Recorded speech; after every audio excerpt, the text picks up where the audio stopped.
嚟講下2A 嘅第一課。咁呢一課咧嘅內容其實係都幾簡單嘅，簡單到咧有啲學校咧會放喺全個學期尾先至嚟講啦。咁啊，所以呢度簡單咁樣直接做 exam type question， 咁就邊做邊溫啦嚇。咁而家試下做第11題啦，解題先。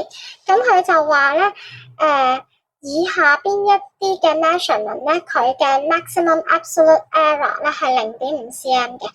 咁其實就考翻你個 maximum absolute error 嘅一個概念啦嚇，就係如果你講緊譬如一個 scale interval， 佢係0.5 cm 嘅話，咁佢個 maximum absolute error 係幾多咧？如果你仲記得嘅話，應該係1/2嚇。所以咧喺呢一度咧 A 就會唔啱啦。因為佢咧就係想揾一啲 maximum absolute error 係0.5嘅。如果你個 scale interval 係0.5嘅話咧，你嘅 maximum absolute error 應該係0.25先啦，因為係一半。咁所以 A 就唔啱啦。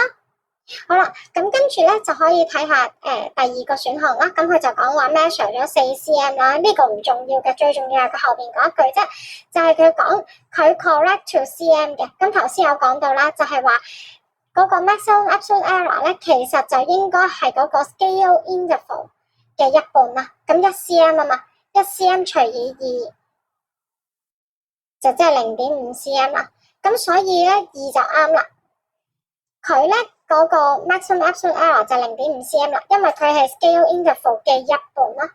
OK， 好啦，咁佢第三個咧就係考嗰個 relative error 嘅概念啦。relative error 咧就係講緊你嘅 maximum absolute error 再除翻 measure value 係幾多啦嚇？呢個咧係冇單位嘅，係一個 ratio 嚟嘅。咁所以嗱，我假設個 maximum absolute error 啦喺上面啦嚇，跟住咧你個 measure value 咧係20，你得出嚟個 ratio 咧係0.25，即係話咧你會錯嘅機率啦。即係你會錯嘅 error 嘅嘢啦，再除翻你嘅 measure value 嘅話咧，你個 ratio 就係0.025，咁所以咧你就可以反求翻啦。maximum absolute error 就係0.25再乘20啦，咁咧即係0.5，所以3都啱啦。OK， 所以咧呢一題咧一次過就溫晒3樣嘢啦嚇。咁首先你 maximum absolute error 係 scale interval 嘅一半啦嚇，呢個係第一個你要記得嘅嘢啦。第二個咧就係當佢 correct to cm 嘅時候，咁即係1啦嚇，1除以2啦。OK， 第三樣嘢咧就係講翻 relative error 嘅，就係 maximum absolute error 再除翻你嘅 measure value， 然之後記住啦，呢一個咧佢唔係 percentage error， 佢係 relative error， 所以咧係一個 ratio 嚟嘅，佢係冇 percent 嘅。咁你就照乘啦，反求翻之後咧，你就會揾到呢度0.5，所以2、3都啱啦，答案就會係 D 啦。OK。好啦 exam type question 嘅第11題嚇，係啦，11D 就係咁樣嚟噶啦，一次過做咗就溫埋啦，因為呢今次嘅 topic 係容易啲嘅。好，繼續啦，我哋就試下長題目啦，都係 exam type 嘅 question 嚟嘅，咁就試下第2題啦。咁咧佢就講咧有粒波子咧，咁佢就420 gram 啦，咁咧就 nearest to 10 gram 啦。咁佢就問你 upper limit of actual weight 啊，即係話你度到420真係未必準噶嘛，因為你個磅咧只係得10，即係每10 gram 作為一個單位一個 scale interval 啦。咁佢就問你咧 upper limit 係乜嘢啦？咁字我都唔寫啦嚇，就 upper limit of the actual weight of the marble 啦嚇，就會係420。upper limit 啊嘛，所以就要加啦，加翻10除以2啦，因為你個 scale interval 如果你睇錯嘅，你真係讀得咁錯，你就去咗430啦，所以你只會睇到錯一半，即係嗰個10個位就係卡住喺一半嗰度嘅。咁呢個就係呢一課你學到嘅嘢嚟嘅。好，咁所以就係425 gram 啦。OK， 咁呢個就 A part 啦，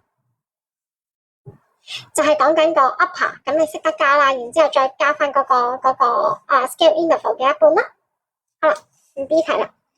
咁佢咧就講啦，佢話22個 identical 有記住啦嚇，係一樣嘅意思嚇，22粒一模一樣嘅波子，有冇可能度到0.5 kg 咧？有 nearest to 0.1咁啦。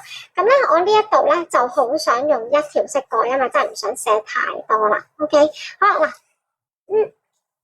我而家可以大概睇下，咁究竟你要嘅 upper 定係 lower 咧？9.5乘除翻22 431 gram 嚇，即係話如果真係度到 9.5， 假設真係度到 9.5 啦，有22粒嘅話咧，即係431 gram 一粒，咁即係話肯定係 upper limit 啦，因為佢而家 measure 到420啫嘛。好，咁咧我哋就用翻 A 嘅答案啦，425 gram 啦。假設每一粒你都度錯，每一粒你都應該係 即係 upper limit 嘅。OK， 425乘翻22啦，但係呢個係 gram 數嚟噶嘛，咁所以你要除翻1000啦，變翻佢做 kg 啦，係咪？咁嗱，你做完呢一個之後，你係 upper limit 啦，但係有可能係你會睇錯噶嘛，所以咧你就要包埋呢個0.1落去啦嚇。咁呢一個係0.1，如果佢個 maximum absolute error 咪就係你除以2咯。嗱，如果你再睇得再錯啲嘅話，你應該係已經要頂到下一個0.1嘅啦嘛。OK， 再講多次啦嚇，呢個係所有 marble 你都度錯，唔係420嚟嘅，應該係425先啱。呢度有22粒，跟住咧就再除翻1000，就變翻做 kg， 即係首先你啱翻單位先啦。然後 suppose 你都睇錯嘢，個磅或者個磅 measure 錯嘢嚇，咁佢唔會 measure 得太錯噶嘛。如果佢再 measure錯嘅話，佢就上咗另外一個0.1啦，啱唔啱？咁所以咧，你只會錯佢嘅一半，所以就係你嗰個 scale interval 嘅一半嚟啦嚇。我而家去睇啦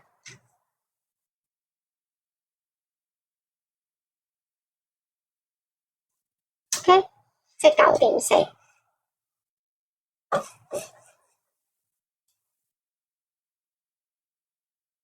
咁所以就 no 啦，因為咧你望到佢講話有冇可能係9.5啊嘛，咁你而家計到 max 晒都係9.4嘅，即係所有嘅波子你都度錯啦，然之後咧個磅亦都 measure 錯啦，全部都往 upper 嘅走啦，都只會頂上9.4，唔會頂到上9.5，就係咁樣嚟啦。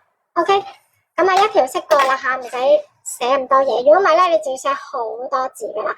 你呢度咧應該係寫 the upper limit of the actual weight of 22個，即係寫翻呢一句咯。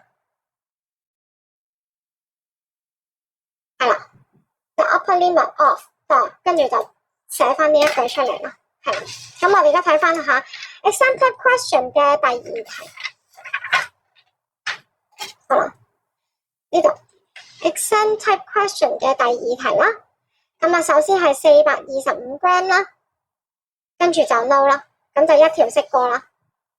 OK， 如果大家對1對1嘅補習有興趣，又或者有任何嘅數學問題，又或者想約我一齊操數嘅，好歡迎嚟 PM 我。